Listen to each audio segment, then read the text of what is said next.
Assalamualaikum warahmatullahi wabarakatuh. Di video kali ini kita akan membahas lanjutan dari video materi sebelumnya, yaitu bukti pencatatan transaksi. Dan untuk video kali ini kita akan membahas dari segi jurnal umumnya.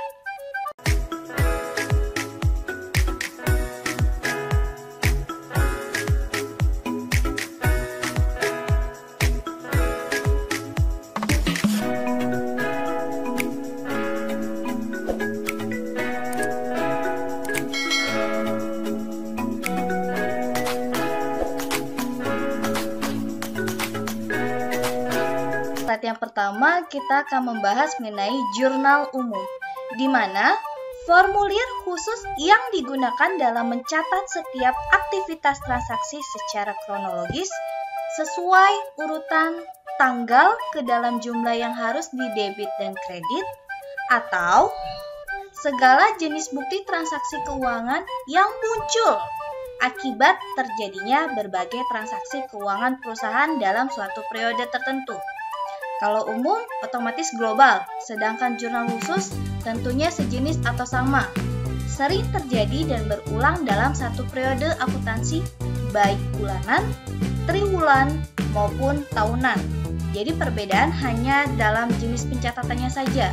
Kalau jurnal umum itu secara global, dan untuk jurnal khusus, dia lebih ke sesama jenis dalam pencatatan buku besar atau jurnalnya.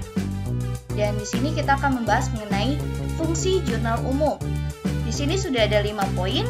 Untuk poin yang pertama, historis. Apa itu historis? Setiap kronologis urut sesuai dengan tanggal terjadinya transaksi. Untuk poin yang kedua, mencatat.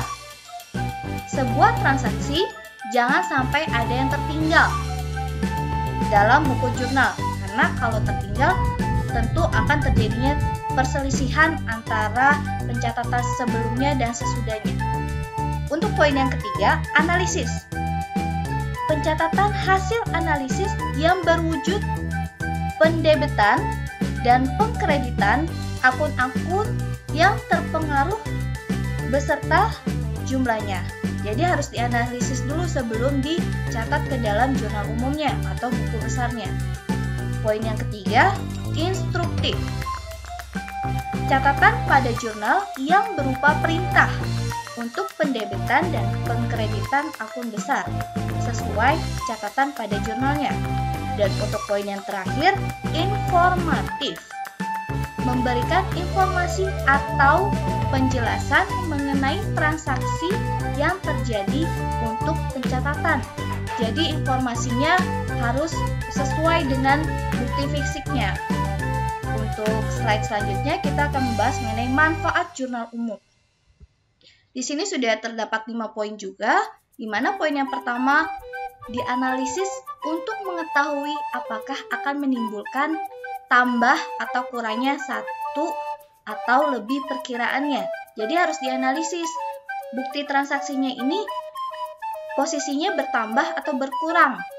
Dan untuk poin selanjutnya, dilakukan analisis untuk mengetahui jumlah yang akan dicatat pada satu atau lebih perkiraan. Jumlahnya juga harus dianalisis dulu supaya tidak jadi perselisihan di jumlah akhirnya. Poin yang ketiga, dilakukan analisis untuk mengetahui berapa perkiraan yang akan didebit dan dikredit. Poin keempat, dilakukan analisis untuk mengetahui beberapa perkiraan yang akan didebit dan kredit. Dan untuk poin terakhir, dibuat referensi atau tanda untuk mengetahui jumlah sudah dilakukan posting perkiraan yang tepat pada buku besar sesuai nomor perkiraan. Jadi sebelum kita bahas lebih lanjut, untuk mengetahui penulisan jurnal umum harus diketahui lebih dulu dan dipahami manfaat dari jurnal umumnya. Nah, di sini kita akan membahas mengenai bentuk jurnalnya. Format dari jurnal umum. Sebelum kita bahas mengenai formatnya, di sini ada aturan atau rumus dalam debit dan kredit saldo normal. Di mana sini sudah ada akun. Untuk akun harta dan beban, untuk akun harta atau beban ketika bertambah dia akan masuk ke dalam kolom debit. Dan untuk utang modal pendapatan ketika bertambah dia masuk ke kredit. Dan untuk yang harta beban kebalikannya, ketika berkurang dia masuk ke dalam kredit. Dan utang modal pendapatan ketika berkurang dia akan masuk ke dalam kolom debit. Dari tadi ngomong seperti itu pasti belum paham dong. Mari kita lihat dulu untuk formatnya. Oke, di sini sudah ada wujudnya atau bentuk dari format jurnal umumnya. Nah, di sini sudah ada beberapa kolom. Untuk kolom yang pertama terdapat tanggal. Tanggal ini berisikan tanggal, bulan, tahun sesuai transaksinya. Dan untuk catatan kalian, untuk format di tanggal, bulan dan tahun cukup ditulis satu kali aja ketika bukti transaksinya pada bulan yang sama, kecuali ketika bulannya berbeda. Nah, itu baru ditulis bulan atau tahunnya. Untuk kolom kedua, di situ ada nomor bukti. Nomor bukti ini dimaksudkan pada dokumen transaksi yang harus ditulis. Bukti transaksinya apa aja tadi nomornya? Ada harta, pendapatan, beban, utang, piutang, dan lain sebagainya. Untuk kolom ketiga, di sini ada nama akun atau keterangan. Dia berisikan akun berpengaruh akibat transaksi terjadi akan ditulis di debit dan kredit. Nah, nama akun atau keterangan ini berpengaruh pada penempatan debit dan kreditnya. Nah, untuk kolom keempat, kolom referensi diisi kode akun dengan angka yang dipindahkan ke buku besar. Dan untuk kolom 5 dan 6 di situ penempatan debit dan kredit. Nilai nominal akun yang dicatat pada debit dan nominal yang dicatat pada akun kredit. Begitu seterusnya pada penulisan jurnal umum. Nah, langsung di sini kita pada contoh jurnal umum. Jurnal umum di sini sudah ada beberapa soal. Contoh yang pertama kita bahas mengenai tentang setoran modal. Pada 5 September, Tuan Dimas sebagai pemilik bengkel menyetorkan uang tunai ke kas sebesar 80 juta dan peralatan senilai 20 juta. Kita analisis terlebih dahulu. Menyetorkan uang berarti kan dia punya kas, punya modal. Modalnya ada 2. Tunai dan peralatan. Nah, makanya di sini analisis. Kita tulis terlebih dahulu kas atau setoran uang tunainya, yaitu sebesar 80 juta. Kenapa ini bertambah? Kan menyetorkan uang. Menyetorkan uang atau menyimpan uang untuk sebuah usaha, otomatis masuk bertambah, yaitu 80 juta. Kemudian peralatan sebesar 20 juta, sama. Kemudian kedua hal tersebut, kas peralatan itu tandanya masuk ke dalam modal. Modalnya sebesar 100 juta. Kok 100 juta? Dari mana? Dari setoran tunainya 80 juta dan peralatan 20 juta. Total modalnya yaitu sebesar 100 juta. Untuk mekanisme debit kreditnya atau penulisan debit kreditnya, di sini untuk kas dia masuk ke debit, peralatan dia masuk ke debit. Kenapa debit? Debit itu bertambah, berarti kan perusahaan punya investasi. Kemudian modalnya modalnya 100 juta. Kenapa dia masuk ke kredit? Karena nanti akan dikeluarkan untuk operasional. Untuk soal kedua, mengenai penerimaan pendapatan tunai. Pada tanggal 7 September, diterima pendapatan jasa reparasi mobil dari pelanggan sebesar 5 juta. Pendapatan berarti perusahaan mendapatkan keuntungan. Nah, yang namanya keuntungan pasti bertambah. Bertambah dimasukkan ke dalam kas analisanya. Kas sebesar 5 juta. Pendapatan jasa juga bertambah sebesar 15 juta. Untuk mekanisme penulisan debit dan kredit, kasnya 15 juta dia masuk ke kredit. Maaf, diulang. Kasnya 15 juta masuk ke debit. Kenapa? Nah, tadi pendapatan pasti dia bertambah. Kok ini pendapatan jasa dia masuknya ke kredit ya? Untuk keperluan lainnya. Dan untuk soal selanjutnya mengenai piutang. Piutang pendapatan. Pada tanggal 8 September diselesaikan jasa reparasi mobil dari pelanggan sebesar 1.500.000. Tetapi pendapatan akan diterima seminggu kemudian. Nah, kita analisis dulu nih. Piutang usaha. Piutang usaha 1.500.000 dia bertambah. Analisanya. Kemudian pendapatan jasa 1.500.000.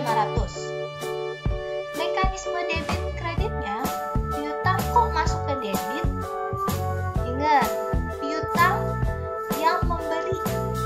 Berarti perusahaan memberikan pinjaman kepada pelanggan.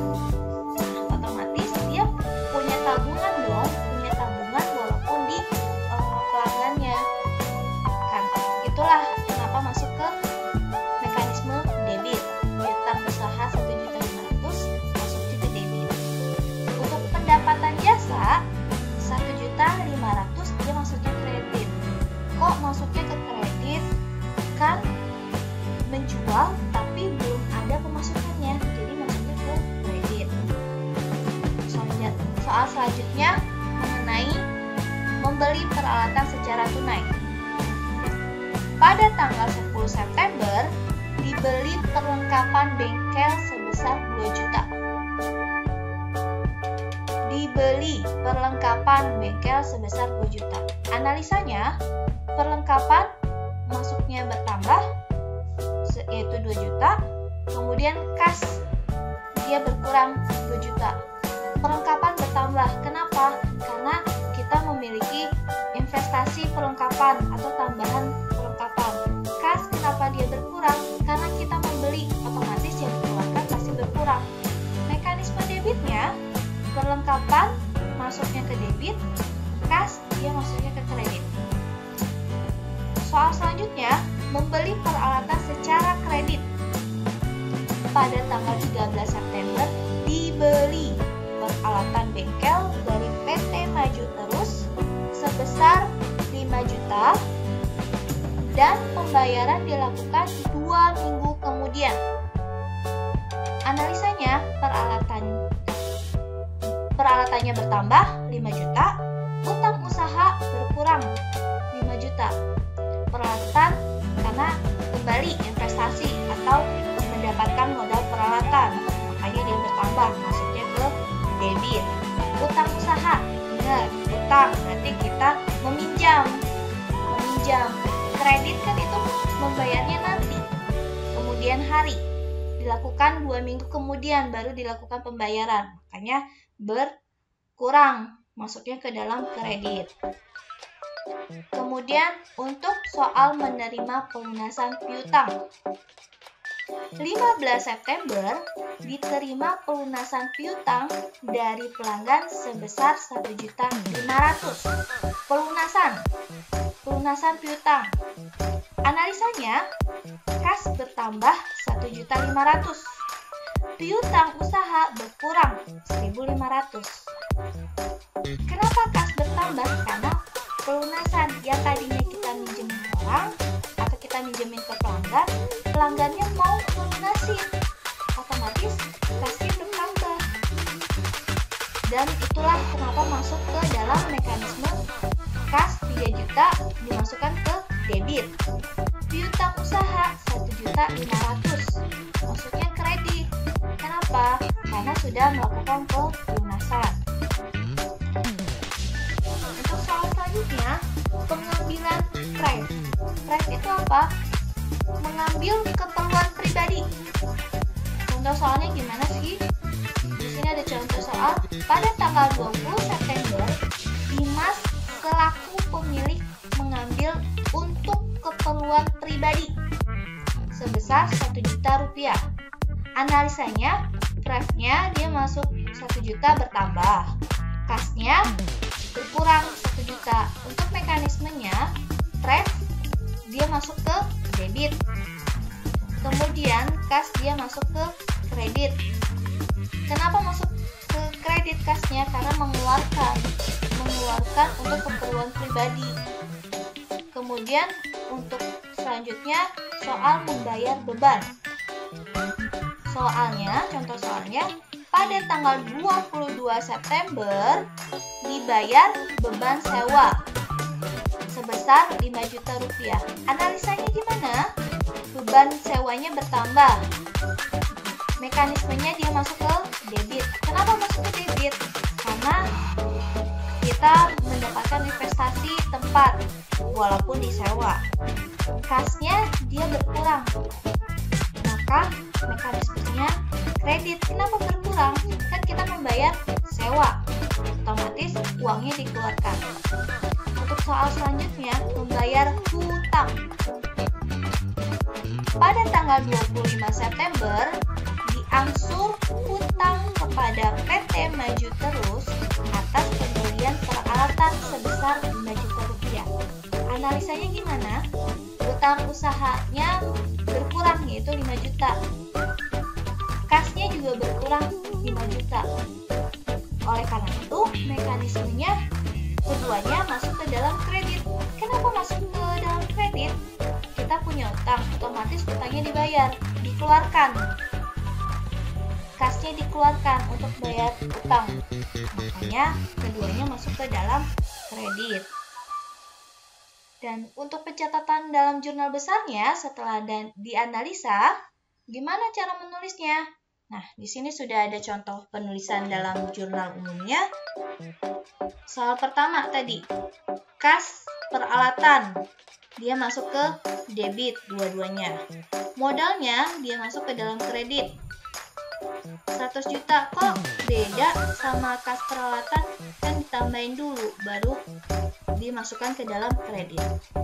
Nah, untuk soal selanjutnya, kas pada pendapatan jasa. Kas masuk ke debit dan pendapatan jasa masuk ke kredit. Untuk tanggal 8, piutang usaha pada pendapatan jasa. Piutang masuknya ke debit, pendapatan masuknya ke kredit. Begitu seterusnya, tinggal disalin mekanisme debit dan kreditnya ke dalam jurnal umum. Nah, untuk tanggal, karena ini semuanya dilakukan pada bulan yang sama, yaitu bulan September, maka bulannya ditulis cukup sekali aja, terkecuali September, Oktober. Transaksinya September, Oktober, otomatis Oktobernya juga ditulis. Begitu seterusnya. Dan di sini sudah ada Q&A, ada pertanyaan yang harus kalian jawab. Pada tanggal 2 November tahun 2019 dibeli peralatan jahit sebesar 2 juta rupiah dan perlengkapan secara tunai senilai 3 juta rupiah. Ingat, transaksinya membeli peralatan secara tunai. Membeli peralatan 2 juta dan perlengkapan 3 juta. Keduanya secara tunai. Dan pertanyaannya, Buatlah mekanisme debit dan kredit dalam jurnal umumnya. Silakan kalian pahami dan diulang kembali videonya. Setelah kalian mengetahui dan kalian sudah tahu jawabannya, silakan tulis jawaban kalian di kolom komentar. Assalamualaikum warahmatullahi wabarakatuh.